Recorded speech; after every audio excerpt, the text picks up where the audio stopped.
Good evening, fellow Reds. Welcome to your Monday night edition of the LFC Transfer Room stream.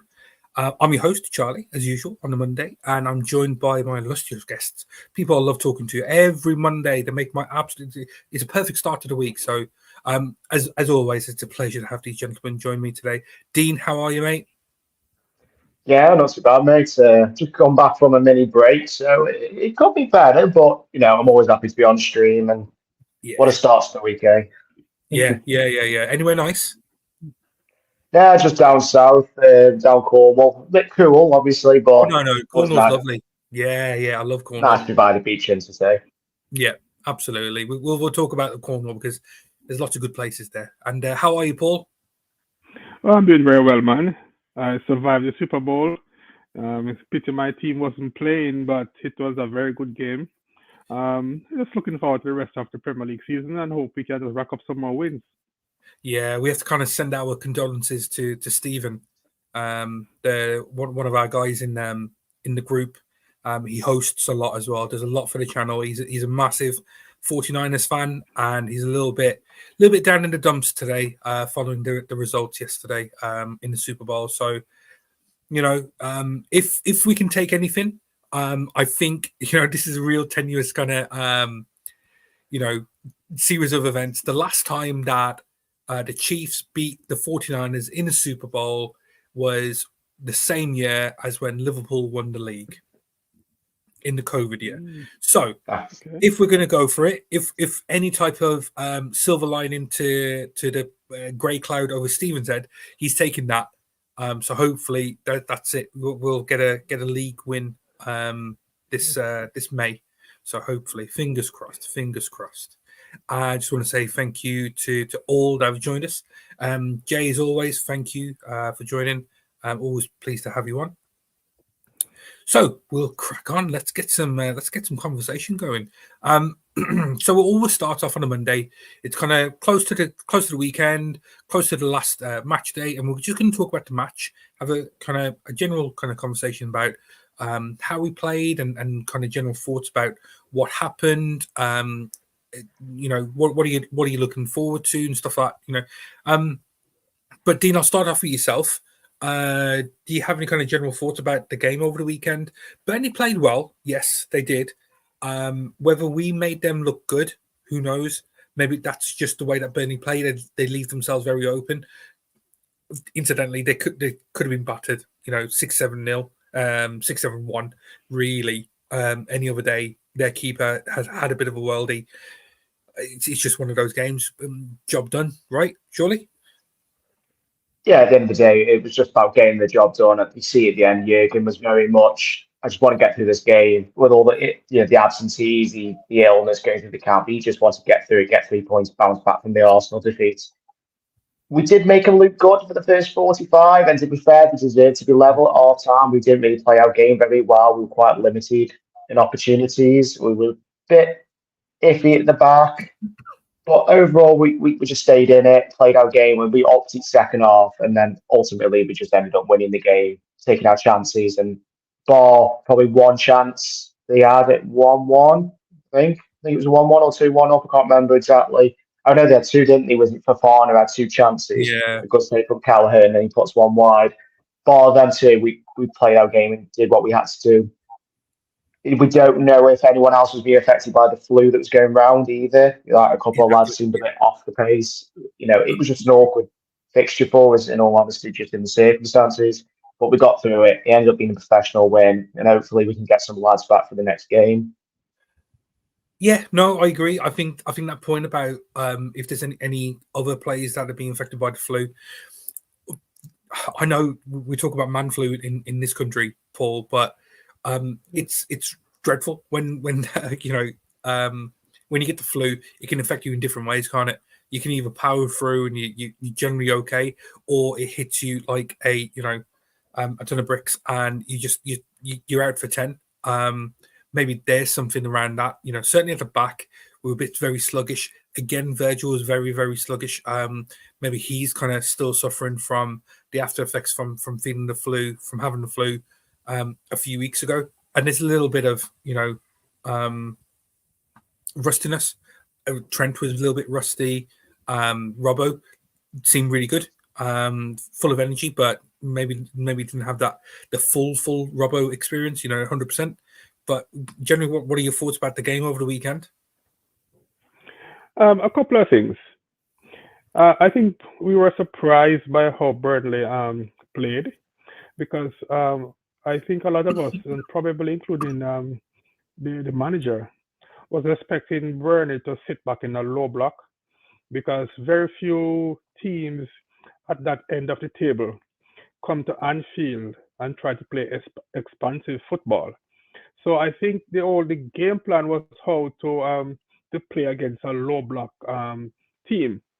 But for whatever reason, and to their credit, Burnley decided to come out and play.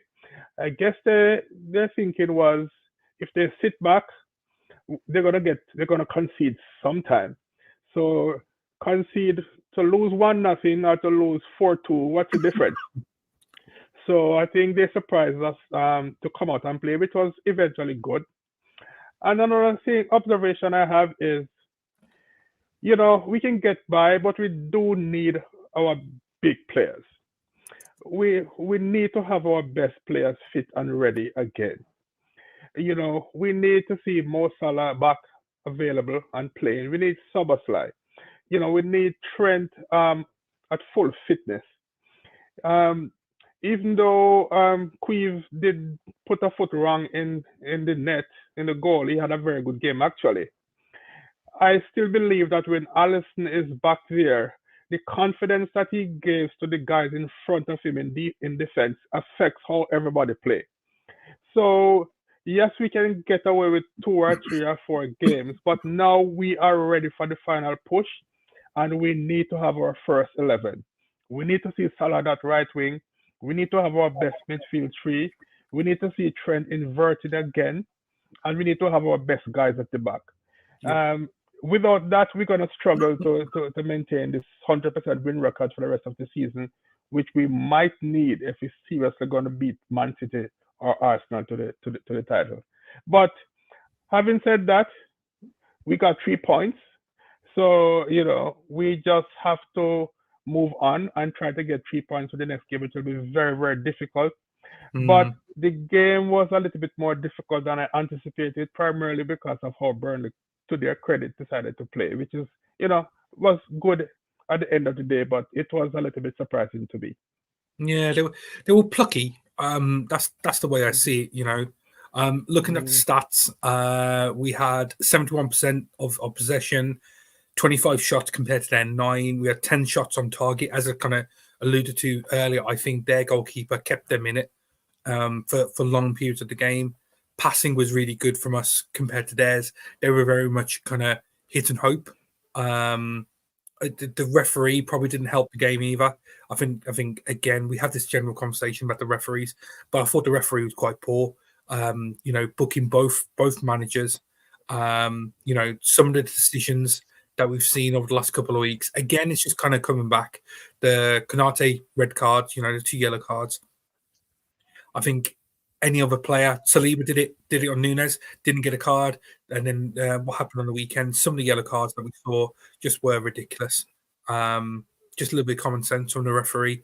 Whether that spoiled the game, who knows? But my personal feeling was we get those games. We have those games. If this was early in Klopp's reign, or one of the poor seasons where we've just lost all players in defence, I could see it. And actually, just kind of came to mind. I'm pretty sure that we lost to Burnley at home in the COVID season when who was their player? Their number 9, the really annoying Ashley Barnes. That's it. Ashley Barnes went through, got that really jammy penalty. I don't think that was a penalty anyway. Still to this day, and they won, didn't they? I'm pretty sure that's what happened. So they've got previous as to give them one over us. In previous seasons we probably would have drawn the game, possibly lost it, but it just shows the mentality of the players to keep on going, keep on getting the goals. Jota's brilliant. Can't do much more. He's scoring the goals. He's really hit his stride now. Everything he's doing is just brilliant. I was pleased with Nunes, as always. Barring sometimes he does miss the net, but he scored again a more difficult chance than some of the chances that he's had all season. And Diaz was really good. I was pleased to see Endo back in the midfield. I'll kind of get your thoughts there, Dean, about his return and how much of a difference did that make? Did it throw McAllister off playing a little bit further up, though? Was that kind of the problem over the weekend? Well, first of all, like I say, I agree. It's great to have Endo back. Saying that he's only just come back from Asia, playing really well, he was one of the best players, arguably. Even on a yellow card, he was just calm, composed, and really good passing forward. Anyway, being progressive. In regards to Maka, first off, we just didn't seem to give him the ball. We seemed to bypass the midfield loads, just constantly pinged it forward and try and get in behind, and it just didn't suit us. The only awkward thing with McAllister, with our two number eights, we'd like to be, even though we've got the technical aspects, they like to be physical still. They like to be, bombing forward, being energetic. It doesn't really suit McAllister's game.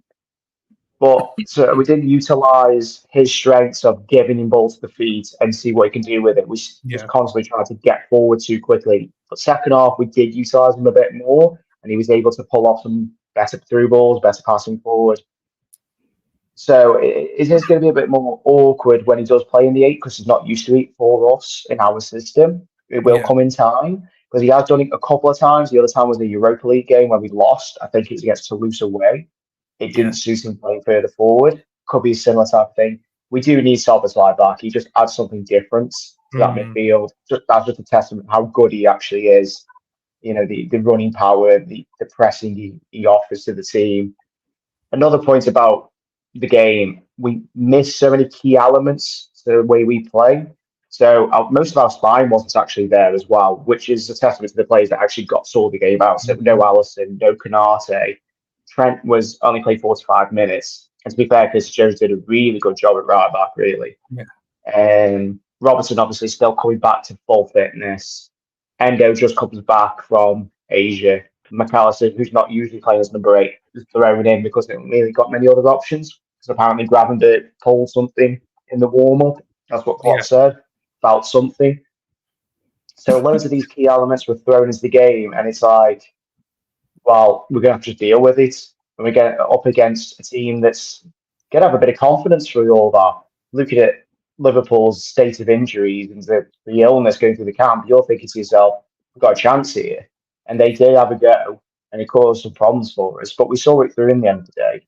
And to sum it all up, Endo was probably my man of the match, in all honesty. Just because he managed to just come back from Asia after a disappointing campaign for Japan. Let's be honest, he should be in the final on paper. And for a world class, well, not world class, but a really, really good performance, and can't really ask for any more. I mean, to be honest. No, I agree. There's absolutely brilliant points that you made there, Dean. Paul, kind of, do you agree with that as well? I think we've kind of persevered with McAllister being that number 6. Is there a point where Klopp needs to possibly go back to that a really successful double pivot? In previous seasons with Thiago and with Fabinho in that double pivot. Is there possibly something that he needs to look at and make that double pivot push? Someone like Curtis Jones into the number 10 or Szoboszlai into the number 10 roaming, or is it just a case of giving McAllister the time, the opportunity to play in that number 8 and just find his feet again? Well, actually, I've been watching Maka for the last month or so. I started to come around to thinking that maybe his best position is at the 6 and not at the 8, as we all thought. He's not the most physical player in terms of, he's not 6'4" and like a Fabinho, but the way he protects the ball with his body, and the way he has the eye for that pass. I think I'm starting to be a little bit more comfortable with him at the 6. I've yet to see him play an outstanding game further forward. Not that he can't, but the way he's more of a modern six, not a destroyer, but a modern six. And Endo is a nice player to have in the squad. I like him a lot. But Endo might be slightly better than Maka defensively. But so Endo is probably suited to the guy that did the Henderson role, in that he would come off the bench with 20 minutes to go with you protecting a lead if you replace Maka. But to start games, I really don't mind to see Maka in the number 6 position. And I think with everybody available, our best midfield three would be with Maka at the 6 and Szoboszlai and Curtis Jones. I really like Curtis Jones in there as the 2-8. As to the double pivot for me right now with this squad, I'm not a fan of using 2 midfielders deep, unless it's a case where you're bringing Trent to invert from right back, or whichever fullback you have, you invert them to put beside Maka. Because if you are going to play the 4-3-3 with our 3 forwards, I think you need 2 midfielders a little bit further forward. So if you drop back 1 midfielder to play a double pivot, unless you're going to have a false 9 instead of a 4-3-3, you might find yourself a little bit short in the midfield. Yeah. So, and that is why the double pivot, the inverted right back role is solves that problem, because you get to keep your 2 8s, you get to have your 3 forwards, looking to go forward without having much defensive responsibility, and you have those 2 players sitting in front of the centre backs. Yes, we know the vulnerability when we lose the ball, but I think that is a net positive. But I am not a fan of the 2 double pivot, with the 2 midfielders. Next year might be a totally different year, because if we get Xabi Alonso, and let's say for whatever reason Salah leaves, then I think the formation may very well change. And then now you might see two deep line midfielders. I don't know if it will be a 4-2-3-1 or 4-2-2-2 or something like that. But if you're playing with 3 forwards, I don't think you can use 2 midfielders as a double pivot, because you might find yourself short in the midfield, and then you have the forwards not having that service. But I like Maka in the 6, so ideally Maka and Trent at that deep line position in a double pivot, with Trent inverting, to me is the best case scenario. Yeah. Okay. That's some good points. For me, I'm a really big fan of Endo.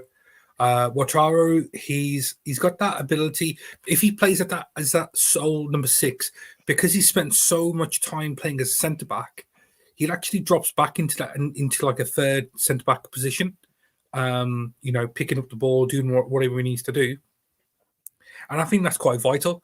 Certainly when we have someone like Konate come back and is quite happy to move forward with the ball, or Matip when he was here, it allows the right-sided centre-back to kind of carry the ball forward, knowing that Endo's going to be there watching his back. We know I wouldn't say limitations with Trent's game, but his kind of mentality is very much, I will get forward at any opportunity. Therefore, leaves us, very kind of vulnerable at the back on that right-handed side. So, Endo does a job for us. I see a real good case for him to remain in the team, and we build that midfield in a way around him, so we can allow McAllister to do the best, do the things he's really good at, and then Szoboszlai as well. And then just talk about that Trent position. Trent goes into that inverted right back position, allowing kind of again to support Endo. So I think there's opportunities. We just need to get the guys back. Yeah, and the counterpoint to that argument, though, Charlie, is, at least for me, one of the first name on that team sheet in the midfield is Curtis Jones. Yeah. And yes, we didn't pay 60 million for Curtis Jones as we paid for Szoboszlai. And I'm not saying that Curtis Jones is better than Szoboszlai, even though that's debatable. But based on performance to the back end of last season and this season so far, I find it hard to pick our best 11 without Curtis Jones if he's fit. Because and he is the one from the midfield to me that is also more likely to give you a goal. It's like he's always there. He's very good at pressing, but sometimes we don't see him, but he's just doing his job. Yeah. And I hold my hand up because a couple of years ago, I was one who was saying that it's time, to move on from Curtis Jones. But if you just look at performance and not the names on the back of their jerseys, I don't know how we can leave Curtis Jones out. So then Maka or Endo. Yeah. You can't play both unless you're going to put Szoboszlai on the bench. So as I said, these are probably good problems to have, but this is why I would probably see Endo as the guy to play the command late and with Maka at the 6, assuming everybody is fit, which is probably won't happen because there's always somebody that's not 100%. But if everybody is 100%, this is a dilemma. Yeah. Dino, I like Curtis Jones. Yeah, no, that's good. Dino, so you kind of nodding your head in agreement. Do you kind of think that as well? Curtis Jones needs to be in the starting 11, starting most games anyway, at least. Yeah, I do agree with that. I remember this at the start of the season. We started the season really well, and one of the main reasons was Curtis Jones was in that team, and then he got that suspension, and that's when we hit a bit of a bad patch, didn't we? Obviously, Spurs game was by the by, it is what it was. But then obviously it was Luton. Basically, the entire time he was suspended. We didn't perform the same levels, and then he took a while to get confidence back and his rhythm back, and we still didn't look quite right. And as soon as he's come back into the team consistently, the performance levels have been better, typically. I do agree with Paul. He has been probably one of the best players of the season so far. And Szoboszlai started the season with a bang, then faded away a bit, and he's had a couple of little injury problems since, but he's still a quality player, and he's still in our best midfield 3. And I'd say Maka is probably still starting DM just because of his passing ability. It is ridiculous. It is kind of horses for courses. I think there are games where Endo is more suited. So when it's a bit more physical in midfield, when we played Fulham at home, he was really, really good when he came on. But there's going to be games like, well, we played Fulham away, for example. Maka was fantastic. He was absolutely brilliant. It was one of his best games. Bournemouth away, he was brilliant. It all is very much situational. Certain teams will suit certain players that we have, certain games. But overall, I do think them 3 are the best midfield. They've been the most consistent midfield 3 out of all of them so far. Yeah. Well, Jay has just kind of just said what you just said about that opponent matchup dependent. I think, yeah, absolutely. The more physical teams we could kind of think about Endo coming in. But then I'm going to end this topic on just one more player. I want to just get your thoughts. How crucial is it that Harvey Elliott keeps doing what he's doing? I know he's not starting games and performing to the level that he is when he's coming off the bench, but it's really, really important for us having a player like him who can come off the bench and be that impact player. Because, certainly, the Crystal Palace game where he scored the winner on the weekend, he's created a couple of chances, 2 big chances, and we scored from them. It's a big call from Klopp. Obviously, with Trent's injury, he felt something. He probably could have played if it was the last day of the season and the title's on the line, or it's a cup final. Trent probably would have just carried on playing. But it's better for the season, the longevity, the bigger picture, that Trent comes off and we sort out his knee. Still waiting for word, but how crucial is it that we have a player like Harvey? Dean, I'll come to you first. Every winning team has a super sub, an impact player. Man City had Gundogan the last few seasons. Man United have had various over the years. It's someone different off the bench. Even though he's a technical player, he can play right wing, he can play centre mid. He's really good in certain games where we're just trying to create an opportunity. He can pick out a player. Feel like when he starts games, it doesn't necessarily suit him. He doesn't seem to get into the same grip of the game as everyone else. Mm-hmm. And there's only been a handful where it has really suited him. I think West Ham in the Cup, it was his best performance overall. When he worked with Soboslai, he was on the right-hand side. But other than that, he has been a major impact player for us. And to be fair, you take that his way into the team. Like, my concern going into this season, I still didn't see where he fitted in. I admire his quality. He is a class player and he's a class lad. He works hard. I don't see, he's not a right winger. He's not a number 8 in a traditional number 8 for a Jurgen Klopp side, so I didn't see where he could play. But in fairness, he's adapted himself well into that role of coming on for 30 minutes or for a half in this case and made a massive impact. At the end of the day, borderline won us the game. He gets his 2 assists and he changed the game and he's picked up, I'd like to know how many points he's actually picked up for us this season. Yeah. And I won't be surprised if it was double figures. He's been fantastic and hopefully he carries on. Simple as that. Certainly his goals and assists, the GA contributions, it's been massive, really, really good. Paul, kind of any thoughts about Harvey and his impact coming off the bench compared to when he plays from the start? Every team need to have 1 or 2 impact sub. And I think that is the role for Harvey. I can't remember much games in which he started that he was really good. Most of the games that he's been good, he's been second half.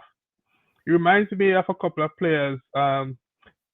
Manchester United had this player. He was the coach last time, Ole Gunnar Solskjaer. He was one of the better players, but he always seemed to have his best game coming on the sub. Even if you look at Origi, Divock Origi, I can only remember one game that he started that he was really good. We're talking about the Premier League. Not forget about the Barcelona. I was going to say Barcelona. Yes. And that was a game a few years back when we beat Everton 5-2 at Anfield. I don't remember that game with Shaqiri and Origi scored 2 beautiful goals in that game. But other than that, most of his performance have been off the bench. Harvey Elliott does not strike me as somebody that is super talented. He's a hard worker. He knows how to press. His right foot is not the best, but he is a very important player. In terms of talent, I would probably suggest like a guy like Carvalho, who is away on loan. Probably is more naturally gifted than Harvey Elliott. But having said that, Harvey deserves his playing time in the team based on his effort, based on his pressing, and his output. So I agree with Dean. I don't know where is his best position because he's way too slow to play on the right wing. He's a little bit small. He's not very physical, so he can't play at the 6. Is he a 10? I don't know. He just seems to float away, right behind the forwards, which is good. So he's one of those nice players to have on the bench, and I don't think we should force him into the 11 unless we have injuries. But he needs to be, where he is and continue to contribute. Because we need players like that if we're going to be successful, for sure. Yeah, I agree. Yeah, it's going to be interesting to see how we get on. I know we've covered a lot around around the injury situation. Let's kind of just stick with this small point. A couple of weeks ago we were talking. I'm pretty sure in the chat about everybody's coming back. Thiago's coming back. We've seen him playing. Mo's coming back. He's coming back from AFCON. Endo's not going to be too far away. Suddenly we had all these players and all these options and all these grand ideas about what's happening. But in the space of a couple of weeks, we had a bit of a wake-up call against Arsenal. We haven't really played that well. And suddenly all the injuries are just starting to creep in again. Dean, does that kind of worry you? Is there anything to worry about? Do we have the players to just kind of get us through this period? The fixtures are quite kind until the end of the month, but is there something to worry about? I don't think so. We've been through this a few times over the last couple of years, and even in this season, we've already gone through it once. And we had harder fixtures during that period when we played like Arsenal in the FA Cup and a couple of others. It's a very adaptable team. They know their roles and they can step up when needed. But a lot of the injuries and illnesses seem to be touch wood short term. We're hopeful to having 4 or 5 lads back. Obviously, Canate's the suspension as well. So the team for Brentford should look a bit stronger. But even taking all them lads away again, the team that played against Burnley, still a good side, still a quality team. Yeah. Yes, okay, it's not the best as it could be, but you still had a few options on the bench as well. So with 4 or 5 lads coming back at the weekend, it's going to look even better. Hopefully Salah's back. Hopefully, Konate should be back. Bradley, if he's all right, mentally, he should be back. Gomez as well, Allison. And then it's just waiting on see if Trent's fine, basically. I don't know if I'm missing out anyone else. Obviously, Matic long term, Thiago, God knows with him. Obviously, Simicast came back as well at the weekend just gone. So the options should return. It should look a bit more promising against Brentford. But like I say, it might happen again further along. But the squad steps up. That mentality is flowing through the team. Basically, whoever's waiting does step up and take their chance. We've seen that with left back especially. We would have thought we would have had 3 really good left back options that go into the season. Right backs the same. We've got 3 perfectly good right backs. And then Curtis Jones steps up at the weekend, plays a really good second half. I was really concerned going into that. Seeing him coming on for Trent, I was worried about Curtis Jones at right back. And he played better than Trent did in the first half. So that's the good thing about this squad. They're willing to fight for their place, even if it is playing in an outer position and when someone else is out. So I'm not that concerned. Just hopefully, I would like to have some lads back there just to make me feel a bit better. I agree. Paul, can any thoughts on that as well? Yeah, well, I'm not too concerned about it. Of course, you don't want players to be injured, and you want the manager to have everybody to be available. But no team wins the Premier League with just a good starting 11. You have to have a squad, and I think we have a very decent squad. I've said this on here a few times. This is the best. This is not necessarily the best starting 11 we've ever had, but I can't remember a better squad that we have had in all the years I've been following Liverpool. We're talking about where we should start Jones in the midfield. That just go to show the depth. And we even mentioned Gravenberch, right? So look at our centre back situation. We had Konate missing because of suspension, and we didn't really miss him. So you don't want players to get injured, but I think our squad is deep enough. There is nobody on the bench that if we bring on, it will be a noticeable drop off from who is replacing. So that gives us some confidence. And let's hope we don't have any more injuries to big players like Salah and Szoboszlai and Trent. But I think we should be able to survive with the squad that we have, which is not something that we could say a few years ago. Last year we couldn't say that for sure. Yeah. Just looking at the fixtures, so we've got Brentford away on Saturday. That's going to be a tough game. That will be a tough game. Then Luton at home, and then we get into the nitty-gritty of the cups. So we've got the EFL Cup final on the 25th against Chelsea, and then the FA Cup 5th round against Southampton. So some interesting games coming up in the next couple of weeks. I hope that we do get players back sooner rather than later. But yeah, not too worried. But could the timing could have been better. That's the only thing I'll probably say. So we'll end that conversation there. What we'll do is we'll move on to manager talk, as it is a slow news day. But so we're gonna talk about a real interesting link that came out today. Ange Postecoglou, however you say it, was linked with Liverpool. Now, I guess the only reason why he has been linked is because he's already come out and said that he's a boyhood Red. Now, Paul, I'll come to you first. How serious do you think this link is? Do you think Spurs, who are chasing top four this season, seem to have kind of turned a corner after a really good start and then a big dip, and now they're kind of finding their feet again? Do you think Spurs would be willing to allow Ange moving to another team in the Premier League, a bigger team, arguably, and they're notorious for deals, aren't they? Do you think there's anything there in that link? A couple of things. Spurs would not want to lose Ange because I don't think they could explain that to their fans, because he's been a breath of fresh air to Tottenham when you compare what they had with the last couple of coaches. So that's number one. Number two, I am not too convinced that Ange is the right coach for Liverpool, even if we could get him. I like his attacking flair. He's certainly not a defensive coach, but coaches must be flexible. You can't just have one style. It doesn't matter whether you're up 4-0 or you are down 2-1. It's the same style. It doesn't matter whether you have 11 players on the field or you have 9. It doesn't matter if you're playing Luton or you're playing Man City.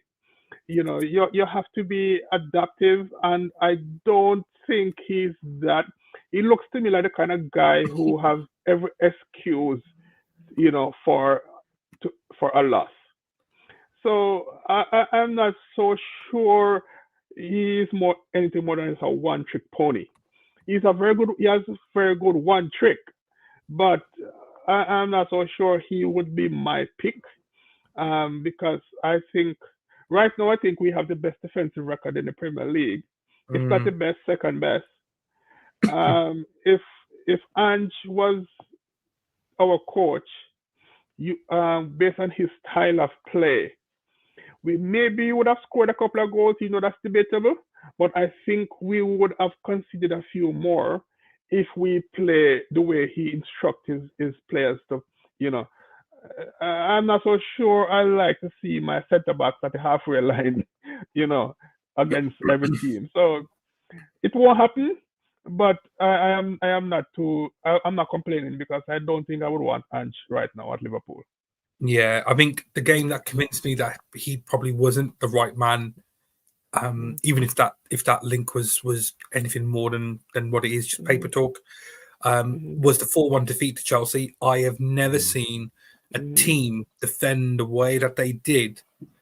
Just like what you said, Paul. Defending on the halfway line, essentially. How they could let Chelsea at that time, who were playing really, really poor, make them look good. It was just embarrassing. I was really, really worried that 4-1 could have been worse. It should have been worse, because Chelsea were dreadful in front of goal, even though they scored 4. But Dean, is there anything for you about the link other than just paper talk? I basically agree with virtually everything Paul says. All I will say is I do think he should be higher on the list than De Zerbi is, though, if it was an actual genuine link. I'm not going to lie. Yes, he is a one-trick pony, but he's got more pedigree than De Zerbi has. And in regards to a Liverpool manager, there's kind of two main checklists for me. You have to have the manager himself, as in his tactical approach, how he works with players, but also the person. We love to be, I don't know what the word is, but we'd like to like our managers, don't we? We like them as people. Like Jurgen's the perfect Liverpool manager. No one will ever come close as it stands in my eyes. Obviously in the past with Kenny and all them, they're all we loved as people as well as managers. Postecoglou does actually tick a little bit of that checklist for me. He's a very good person. He comes across really well. He cares about the clubs he takes charge of. How he handled the Harry Kane saga in the summer. was very good in the press, I must admit. I think he does tick that side off, but in terms of tactical approach, I agree with Paul. He's very, very one-trick pony. He likes his attacking football. It worked well in Scotland, very well. He won a treble. I know it's Scotland, it is what it is. But he's doing well at Spurs. He's coming in his first season in it, probably one of the hardest Premier Leagues in the last 5-6 years, if not more. And they're comfortably, in my eyes, are going to finish top 4. And they're taking without the best player of the last generation, in fairness. Do I think it's a serious link? Probably not. I don't see Spurs letting him go. I think it'd be football suicide from them. The fans will go in riot mode if they lost them, especially to losing them to us. I think it'd be a massive blow for the hierarchy of Spurs. It costs a lot of money, but with rumours of the sporting manager having a 25 million release clause and we were interested, I don't think money would really be a factor if we had to pay quite a bit of money. But like I say, I can't see them letting him go. He's been a breath of fresh air for them. But in all honesty, if De Zerbi is under consideration, he should be in consideration because he's done more than De Zerbi has. And no disrespect to De Zerbi, but De Zerbi comes across as a bit of the big I am, but I haven't actually done anything. He doesn't come across as a Liverpool manager. Whereas as a person, Postecoglou does. Just I worry about his tactical flexibility. Whereas even though we're going to talk about him for the next 6 months, hopefully the next few years, Alonso has tactical flexibility, and we saw that against Bayern on Saturday. They were fantastic on the weekend, weren't they? So yeah, we'll move on to Xabi because we're going to be talking about him for the next 6 months, didn't we? So it isn't actually Xabi to Liverpool. It's actually there's a link that's come out today where Barcelona, a club with no money, with their spent powerhouse, of years gone by, they suddenly have now thrown their name into the mix to kind of coax Xabi Alonso to Camp Nou. I guess again, going very similar to the Ange discussion. He's a boyhood red. Now the link there with Xabi is that his dad, old man, Periko Alonso, played for Barcelona, and that's probably the only link that there is. Xabi played for Barca's arch nemesis, Real Madrid, and was really successful there. So, is there anything, Paul, that you would think that we should be concerned about when it comes to Xabi Alonso being coaxed? Maybe not just Barcelona, but other teams like Madrid or Bayern Munich. Bayern Munich aren't playing great. Certainly after the weekend, there could be conversations about Thomas Tuchel, who I really don't like, and Xabi could be poached to take over there. Not really. He won't go to Barcelona. That I'm sure of. The only team that would worry me would be Real Madrid, but at the moment they don't have a vacancy. Then I think Carlo Ancelotti is going to be there for a couple more seasons at the least. So I think if Xabi could have all the teams to pick one, Real Madrid might shade Liverpool, but we certainly would be the number 2 at the very least. So I'm not concerned about Barcelona. Bayern Munich, not really, even though I played for them, but I don't think they're going to fire Tuchel right now anyway. So plus we have a very clear vacancy. And if we're talking to him already, which I'm sure, and he gave us his word, even though there will be no announcement until the summer at the earliest, I think it's Liverpool. I think it's coming. Until it's announced, of course, you can never be sure, but all the signs are pointing to Liverpool. Ideally, it would have been nice if he had another year at Leverkusen. So if Klopp could stay another year, then that would be perfect, But the world is not perfect because I'm sure he didn't expect the vacancy to come up so soon at Liverpool. But this is a job that I don't think he will ever turn down.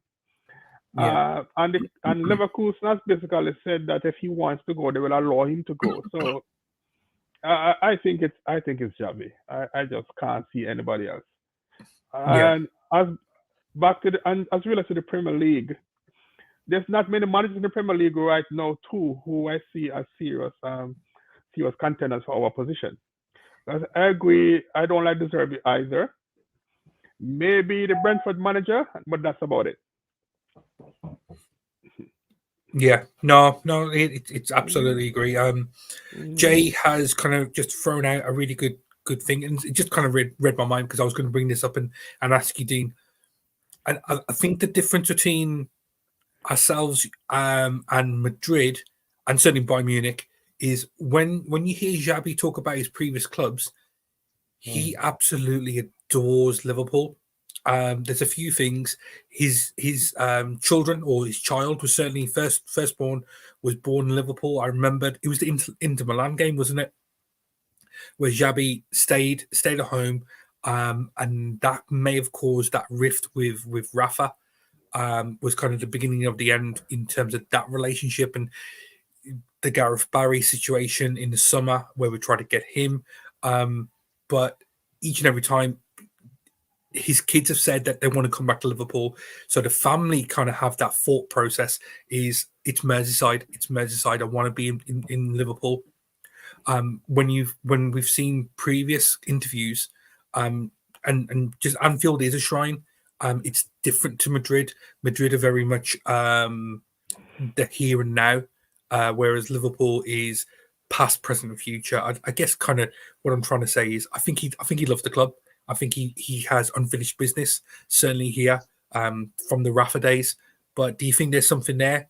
Do you think it is all Liverpool? Yeah, I'd like to think so. I think in regards to a young manager, they're very much business-minded, team-minded. 80% of their decision will be based on what am I walking into, and then the rest would be sentiment. I think if it was just based off sentiment and guaranteed, he'd just be walking through the door now. But he'll be looking and going, right, what if he does leave Leverkusen, what's my best option? And in all honesty, Liverpool is the best option because Barcelona is the poison chalice. Let's be honest, it's an absolute mess of the club at the moment. Bayern Munich, would he want to ruin his reputation at Leverkusen to go and join a team that's probably worse at the moment and not as well run at the moment? To be honest, not rebuilding the team whatsoever. It's been a shambles. Bar Harry Kane and Musiala, it's an awful side in my eyes this season. It's been terrible. The only one who could probably match is Madrid, but Ancelotti is there till 2026 as it stands. They have got a ridiculously good, talented squad, very young. As obviously, the stadium done up. And he spent the second most time there, I think, out of his clubs in Madrid.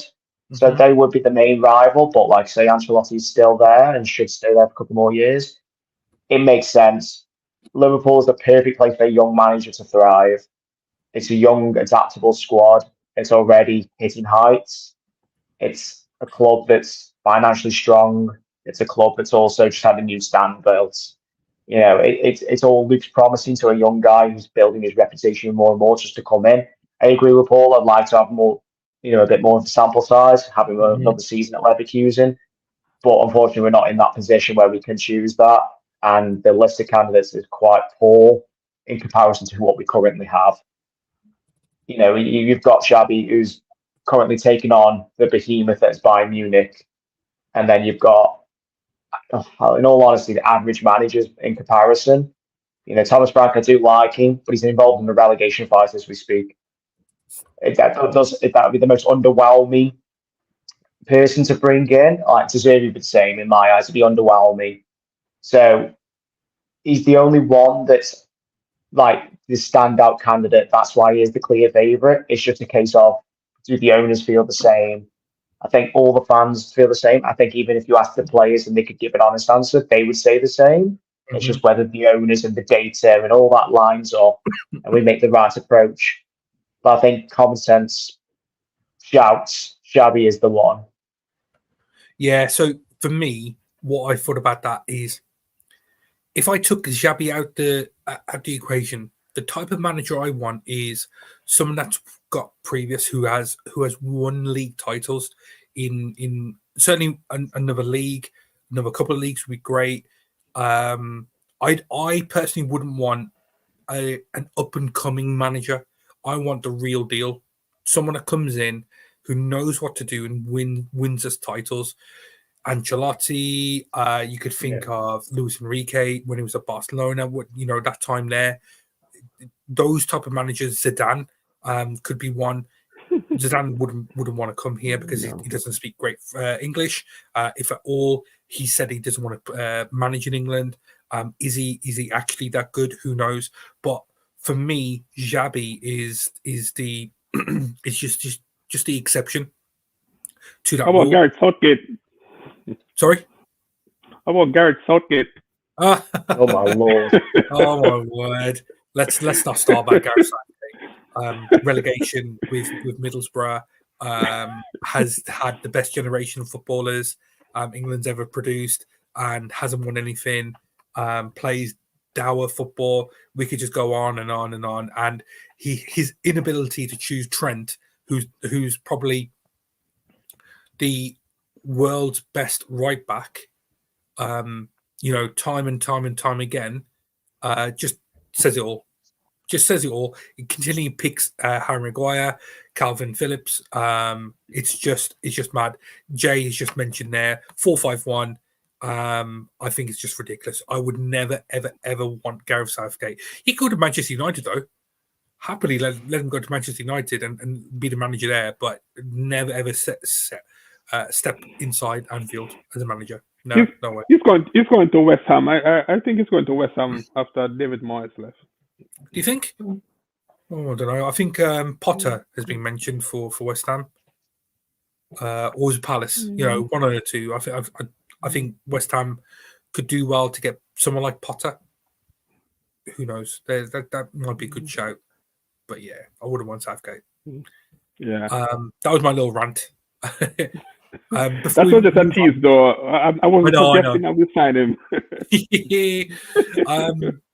Okay, before we finish off, then we're going to talk about just one player that was linked in the past. Takefusa Kubo, he signed a new deal at Real Sociedad, taking him up to 2029. A really, really good player. He was linked previously, certainly at the end of the summer. He had a really good game against Real Madrid where he scored a goal it was ruled offside, but certainly had a really good game against them. He's got good figures this season. He's a really young, exciting talent. He's only 22, plays on the right wing, left-footed, has scored 6 goals in 27 games, so not the best of returns, but I thought it's a slow news day. Maybe there's something there we could talk about. We've got Kubo, maybe it's a choice. Bakayoko, I know it's been previously mentioned here. Paul, you've mentioned him as well. I'm pretty sure he's the PSV player, plays on the same side. Is there anything there? Should we be disappointed that Kubo has signed a new deal? Is that the right type of player? A player signing a new deal with his present club does not necessarily rule him out from being transferred at the end of the season. A lot of times, what happens is a club will know that a player is itching to leave for a bigger club, or there's a possibility. So what the club does is trying to guarantee that they do get proper transfer return for that player.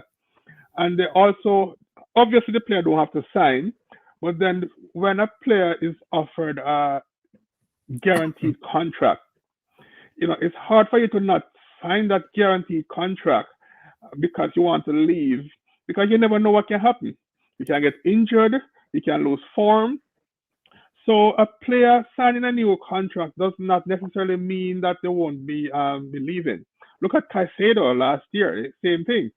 Caicedo was being linked to Chelsea and Arsenal, and he signed this long-term contract with Brighton.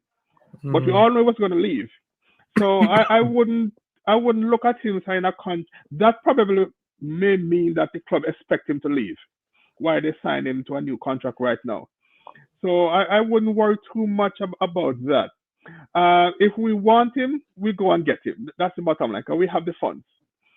Other than that, there is really not much available on the market right now for right wingers, for left-footed right wingers. That's the part of the market where you may have to overpay a little bit if you want to get quality, because there are slim pickings right now. You look at the two guys in the Premier League, which is Neto and Olise? Olise. Talented guys, but they are so injury prone. It's a big risk. Yeah, I wouldn't touch Michael Olise right now because the guy just can't stay fit. So it's tough, but we will get somebody, I'm pretty sure.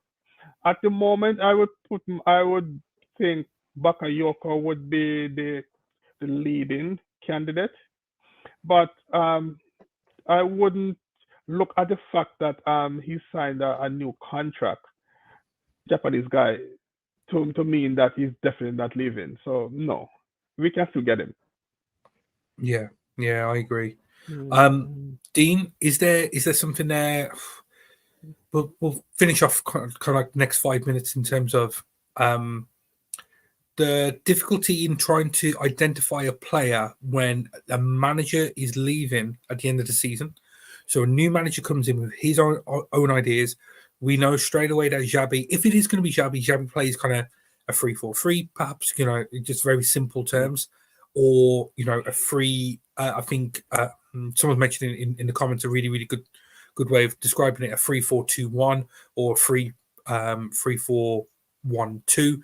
It's a different formation. Does a player like Kubo, Salah, Olise play into the manager's hands? Is that the way that we should do it, or do we just wait until the manager comes in and then he just let them kind of deal with it? It's a tough one. The club will constantly identify the best players for every position because that's what the scouts and that's what the data department constantly do. So when this new manager comes in, he'll say, right, I want this player, this type of player for this position. And they'll say, right, here's your list of 5. They're your best options. This is your budget. That's what will happen.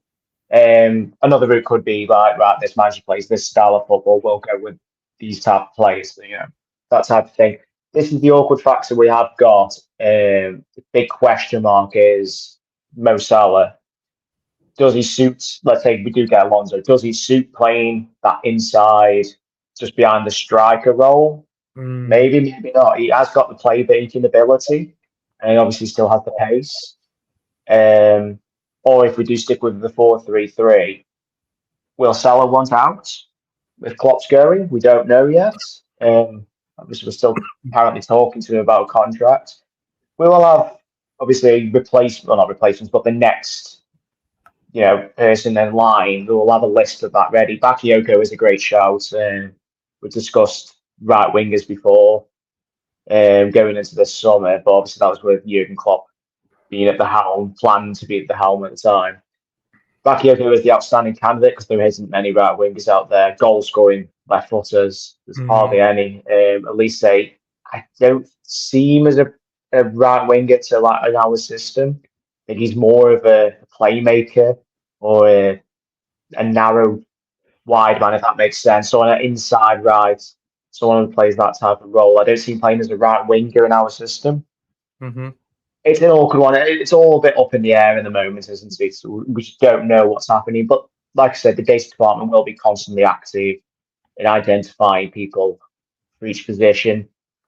And then obviously when the new guy comes in, whoever it is, hopefully Xabi, and they'll take it from there. I think it's as simple as that.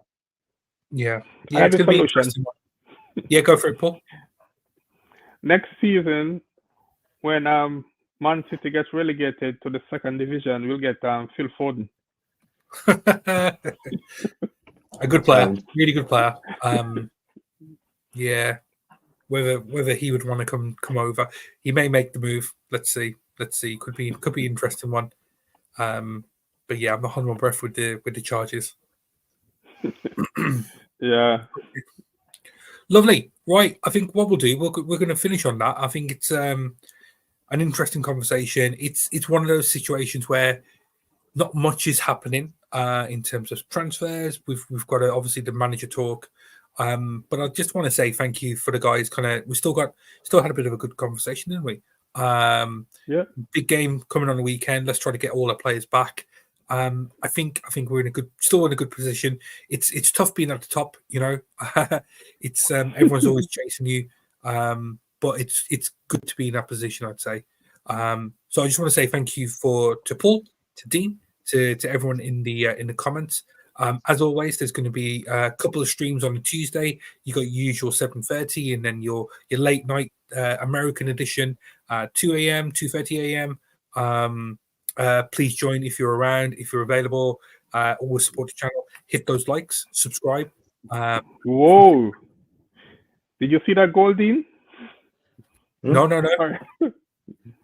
Go on in. Just give us a quick rundown there, Paul. Crystal Palace just take the lead against Chelsea. The guy hit it from about 20 yards, top corner. Oof. Oh, okay. Wow. Well, we'll sign off on that little bombshell. We'll try to get the highlight, and we'll see how that goes in. But yeah, I just want to say thank you to everyone. You never walk alone. Up the Reds. We'll see you soon. Thank you again. Good night.